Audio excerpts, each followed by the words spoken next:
Chapter 9.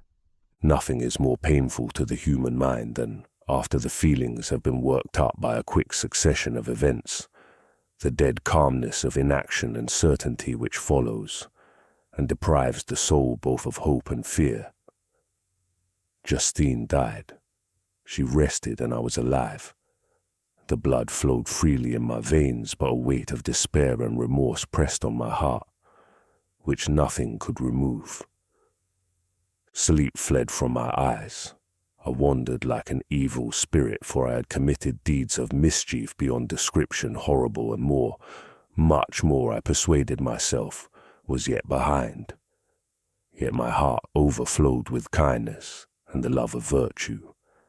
I had begun life with benevolent intentions, and thirsted for the moment when I should put them in practice and make myself useful to my fellow beings. Now all was blasted.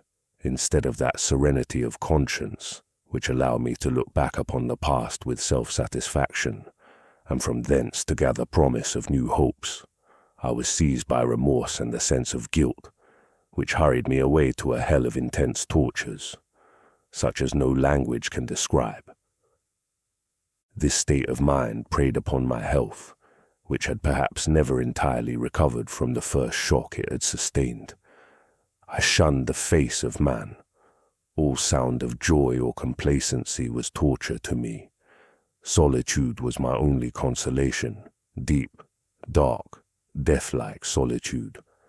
My father observed with pain the alteration perceptible in my disposition and habits, and endeavored by arguments deduced from the feelings of his serene conscience and guiltless life, to inspire me with fortitude and awaken in me the courage to dispel the dark cloud which brooded over me. "Do you think, Victor," said he, "that I do not suffer also? No one could love a child more than I loved your brother." Tears came into his eyes as he spoke. "But is it not a duty to the survivors that we should refrain from augmenting their unhappiness by an appearance of immoderate grief? It is also a duty owed to yourself, for excessive sorrow prevents improvement or enjoyment, or even the discharge of daily usefulness, without which no man is fit for society." This advice, although good, was totally inapplicable to my case. I should have been the first to hide my grief and console my friends, if remorse had not mingled its bitterness and terror its alarm with my other sensations. Now I could only answer my father with a look of despair and endeavor to hide myself from his view. About this time we retired to our house at Belrath.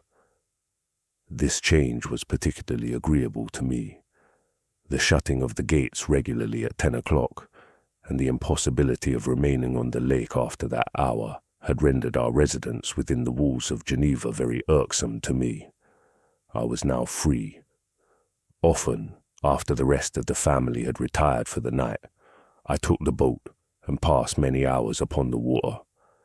Sometimes, with my sails set, I was carried by the wind, and sometimes, after rowing into the middle of the lake, I left the boat to pursue its own course and gave way to my own miserable reflections.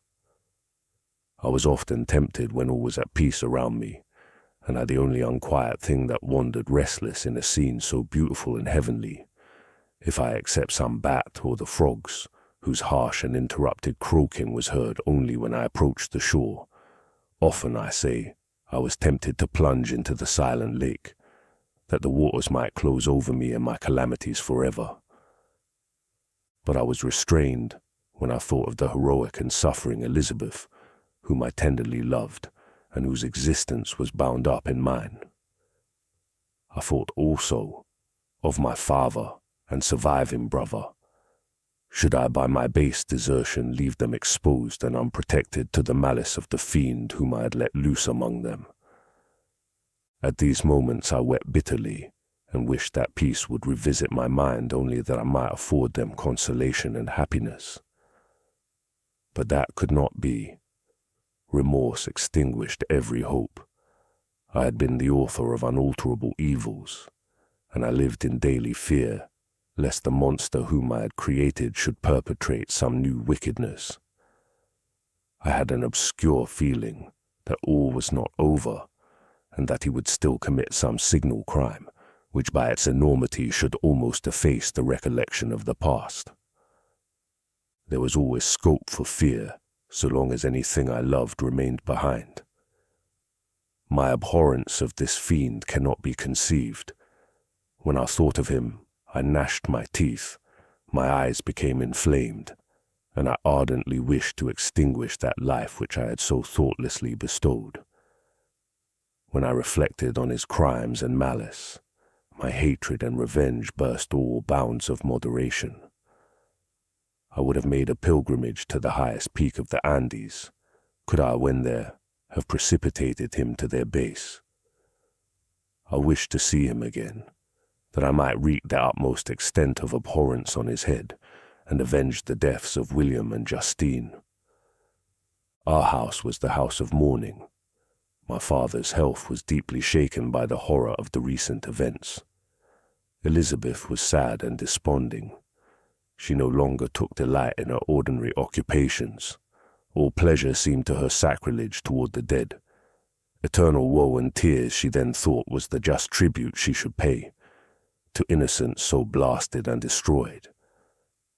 She was no longer that happy creature who in earlier youth wandered with me on the banks of the lake and talked with ecstasy of our future prospects. The first of those sorrows which are sent to wean us from the earth had visited her, and its dimming influence quenched her dearest smiles. "When I reflect, my dear cousin," said she, "on the miserable death of Justine Moritz, I no longer see the world and its works as they before appeared to me. Before, I looked upon the accounts of vice and injustice that I read in books or heard from others as tales of ancient days or imaginary evils. At least they were remote and more familiar to reason than to the imagination. But now misery has come home, and men appear to me as monsters thirsting for each other's blood. Yet I am certainly unjust. Every body believed that poor girl to be guilty, and if she could have committed the crime for which she suffered, assuredly she would have been the most depraved of human creatures. For the sake of a few jewels, to have murdered the son of her benefactor and friend, a child whom she had nursed from its birth, and appeared to love as if it had been her own. I could not consent to the death of any human being, but certainly I should have thought such a creature unfit to remain in the society of men. But she was innocent.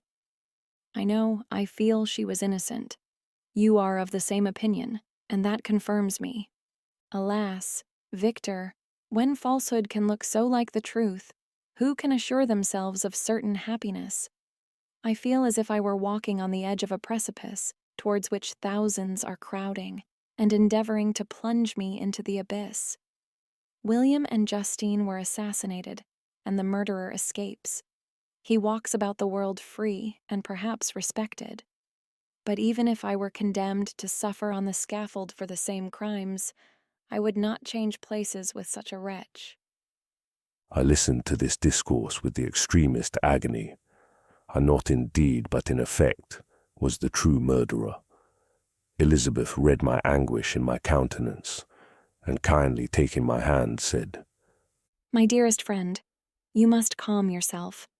These events have affected me, God knows how deeply, but I am not so wretched as you are. There is an expression of despair, and sometimes of revenge in your countenance that makes me tremble. Dear Victor, banish these dark passions. Remember the friends around you, who center all their hopes in you. Have we lost the power of rendering you happy?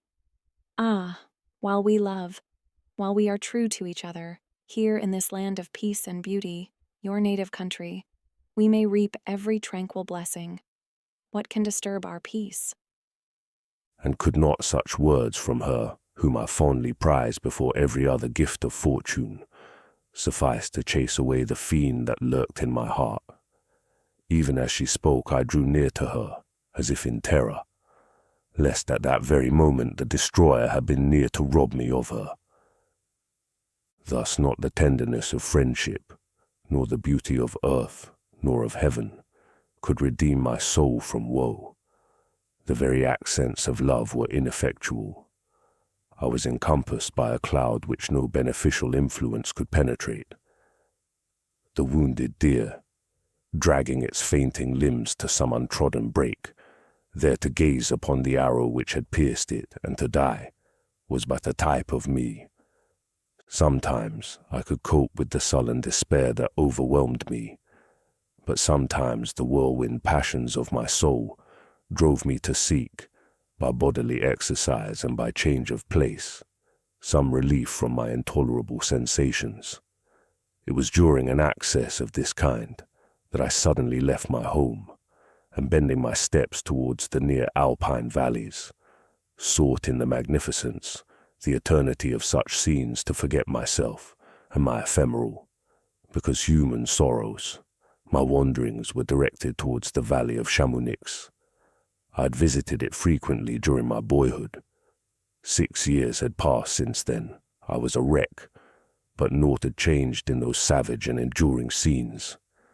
I performed the first part of my journey on horseback. I afterwards hired a mule, as the more sure-footed and least liable to receive injury on these rugged roads. The weather was fine. It was about the middle of the month of August, nearly 2 months after the death of Justine, that miserable epoch from which I dated all my woe. The weight upon my spirit was sensibly lightened as I plunged yet deeper in the ravine of Ava.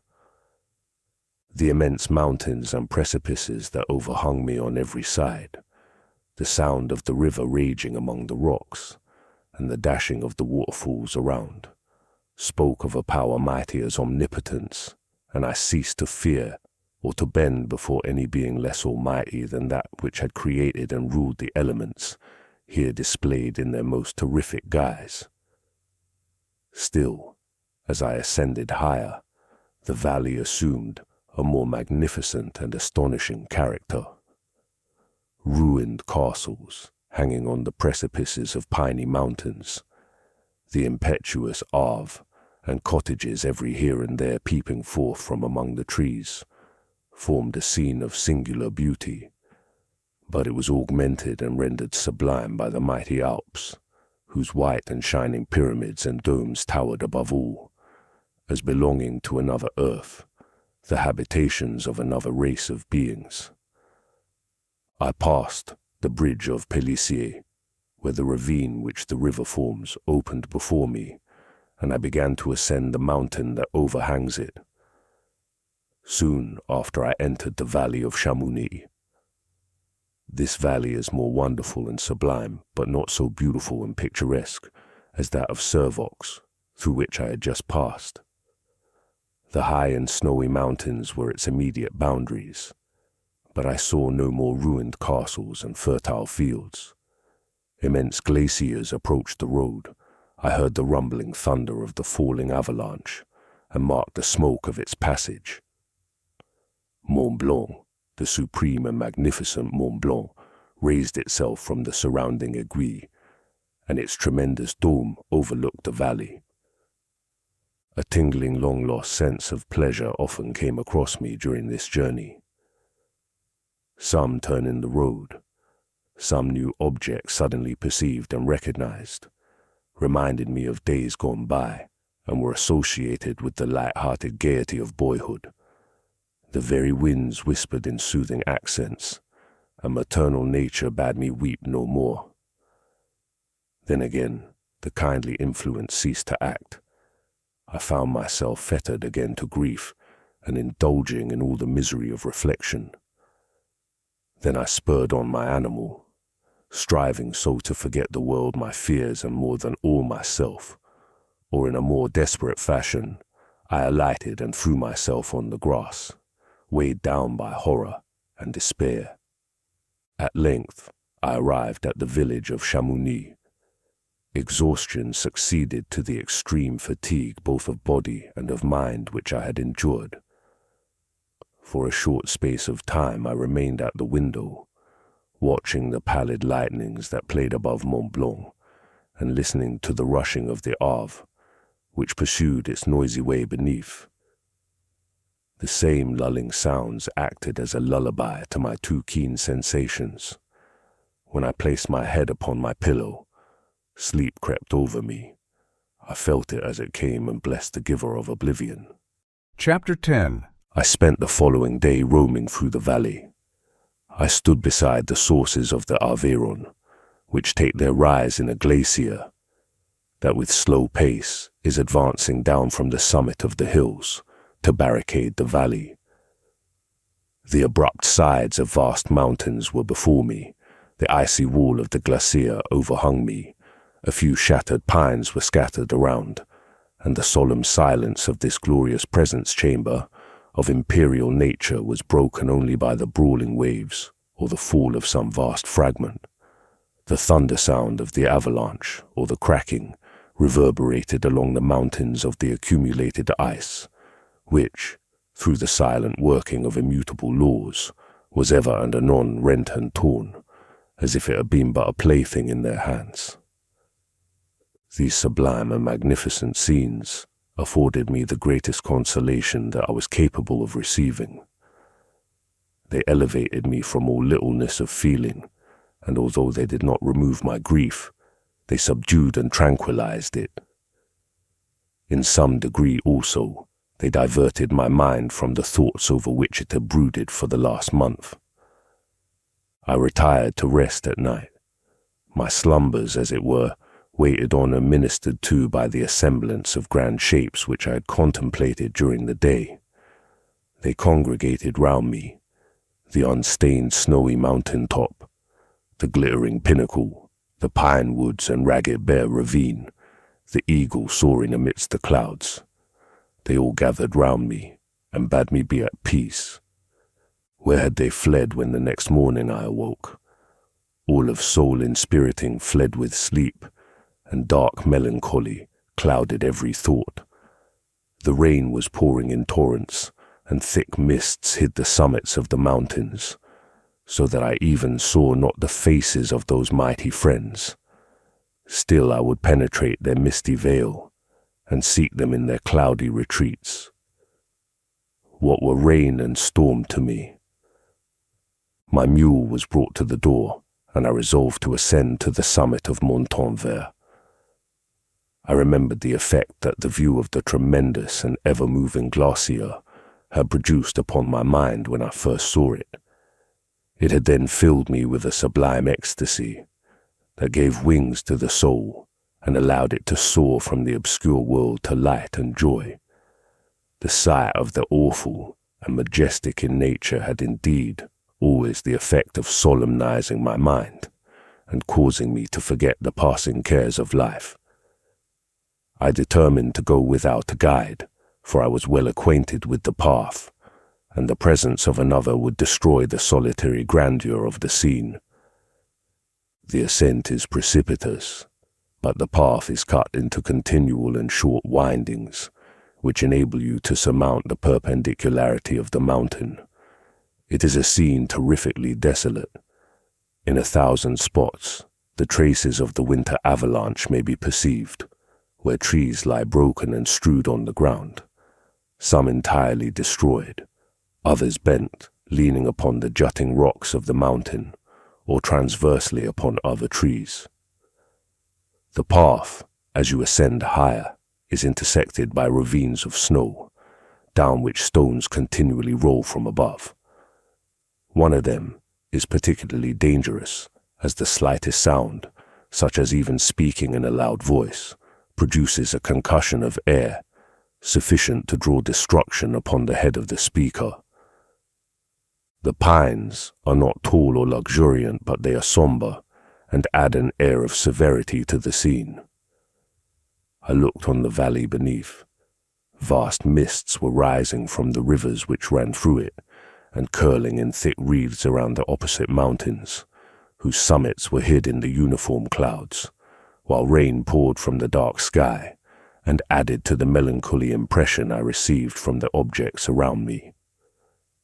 Alas, why does man boast of sensibilities superior to those apparent in the brute? It only renders them more necessary beings. If our impulses were confined to hunger, thirst, and desire, we might be nearly free, but now we are moved by every wind that blows, and a chance word or scene that word may convey to us. We rest, a dream has power to poison sleep. We rise, one wandering thought pollutes the day. We feel, conceive, or reason, laugh or weep, embrace fond woe, or cast our cares away. It is the same, for be it joy or sorrow, the path of its departure still is free. Man's yesterday may ne'er be like his morrow. Naught may endure but mutability. It was nearly noon when I arrived at the top of the ascent. For some time I sat upon the rock that overlooks the sea of ice.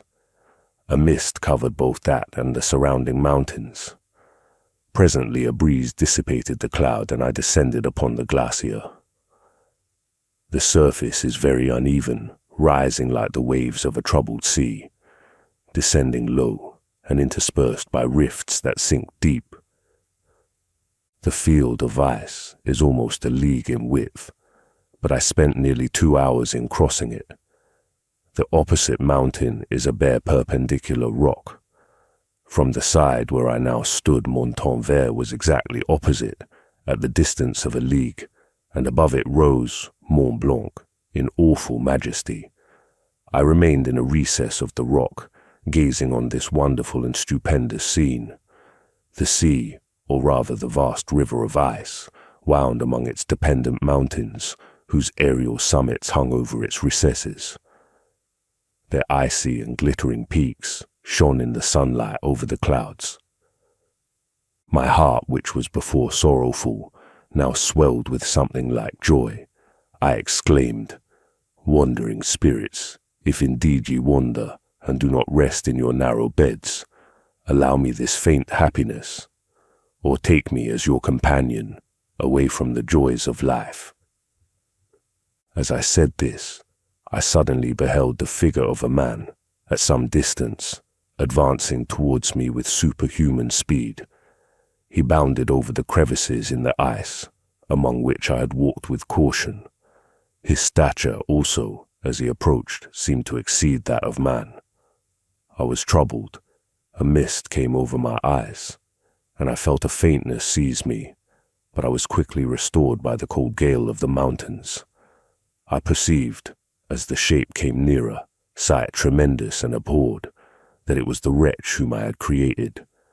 I trembled with rage and horror, resolving to wait his approach, and then close with him in mortal combat. He approached. His countenance bespoke bitter anguish, combined with disdain and malignity, while its unearthly ugliness rendered it almost too horrible for human eyes. But I scarcely observed this.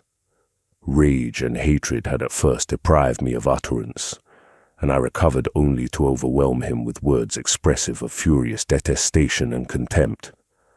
"Devil," I exclaimed, "do you dare approach me? And do not you fear the fierce vengeance of my arm wreaked on your miserable head? Begone, vile insect, or rather stay, that I may trample you to dust, and oh, that I could, with the extinction of your miserable existence, restore those victims whom you have so diabolically murdered." "I expected this reception," said the demon. "All men hate the wretched. How then must I be hated, who am miserable beyond all living things? Yet you, my creator, detest and spurn me, thy creature, to whom thou art bound by ties only dissoluble by the annihilation of one of us. You purpose to kill me. How dare you sport thus with life? Do your duty towards me, and I will do mine towards you and the rest of mankind. If you will comply with my conditions, I will leave them, and you at peace. But if you refuse, I will glut the maw of death, until it be satiated with the blood of your remaining friends." "Abhorred monster, fiend that thou art, the tortures of hell are too mild a vengeance for thy crimes. Wretched devil, you reproach me with your creation. Come on then, that I may extinguish the spark which I so negligently bestowed." My rage was without bounds. I sprang on him, impelled by all the feelings which can arm one being against the existence of another.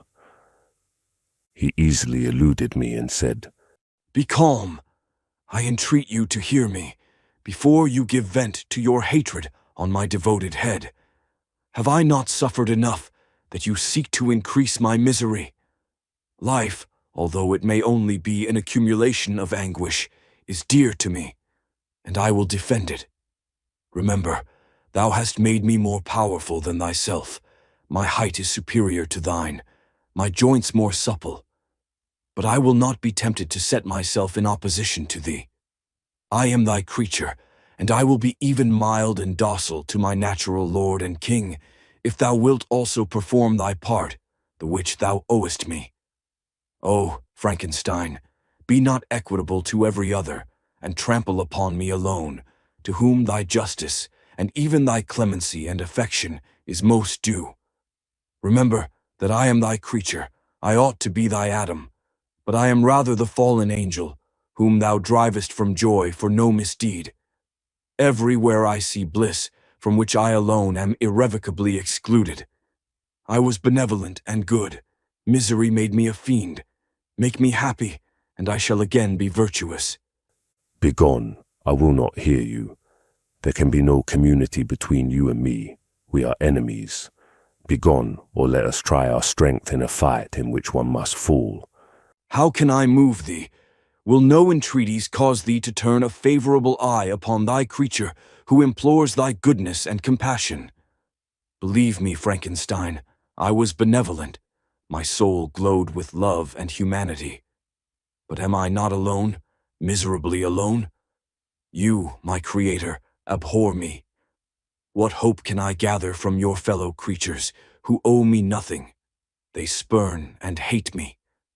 The desert mountains and dreary glaciers are my refuge. I have wandered here many days. The caves of ice, which I only do not fear, are a dwelling to me, and the only one which man does not grudge. These bleak skies I hail, for they are kinder to me than your fellow beings. If the multitude of mankind knew of my existence, they would do as you do, and arm themselves for my destruction. Shall I not then hate them who abhor me? I will keep no terms with my enemies. I am miserable, and they shall share my wretchedness. Yet it is in your power to recompense me, and deliver them from an evil which it only remains for you to make so great, that not only you and your family, but thousands of others, shall be swallowed up in the whirlwinds of its rage. Let your compassion be moved, and do not disdain me. Listen to my tale. When you have heard that, abandon or commiserate me, as you shall judge that I deserve. But hear me. The guilty are allowed, by human laws, bloody as they are, to speak in their own defense before they are condemned. Listen to me, Frankenstein. You accuse me of murder, and yet you would, with a satisfied conscience, destroy your own creature. Oh, praise the eternal justice of man. Yet I ask you not to spare me. Listen to me, and then, if you can, and if you will, destroy the work of your hands. Why do you call to my remembrance, I rejoined, circumstances of which I shudder to reflect, that I have been the miserable origin and author? Cursed be the day, abhorred devil, in which you first saw light.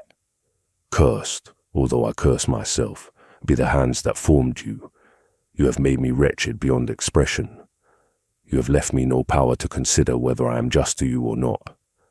Begone, relieve me from the sight of your detested form. Thus I relieve thee, my creator, he said, and placed his hated hands before my eyes, which I flung from me with violence. Thus I take from thee a sight which you abhor. Still thou canst listen to me, and grant me thy compassion. By the virtues that I once possessed, I demand this from you. Hear my tale. It is long and strange, and the temperature of this place is not fitting to your fine sensations. Come to the hut upon the mountain. The sun is yet high in the heavens, before it descends to hide itself behind yon snowy precipices and illuminate another world. You will have heard my story, and can decide. On you it rests, whether I quit forever the neighborhood of man and lead a harmless life, or become the scourge of your fellow creatures and the author of your own speedy ruin." As he said this, he led the way across the ice. I followed. My heart was full, and I did not answer him, but as I proceeded, I weighed the various arguments that he had used and determined at least to listen to his tale. I was partly urged by curiosity, and compassion confirmed my resolution. I had hitherto supposed him to be the murderer of my brother, and I eagerly sought a confirmation or denial of this opinion. For the first time also, I felt what the duties of a creator towards his creature were, and that I ought to render him happy before I complained of his wickedness. These motives urged me to comply with his demand. We crossed the ice, therefore, and ascended the opposite rock. The air was cold, and the rain again began to descend. We entered the hut, the fiend with an air of exultation, I with a heavy heart and depressed spirits. But I consented to listen, and seating myself by the fire which my odious companion had lighted, he thus began his tale.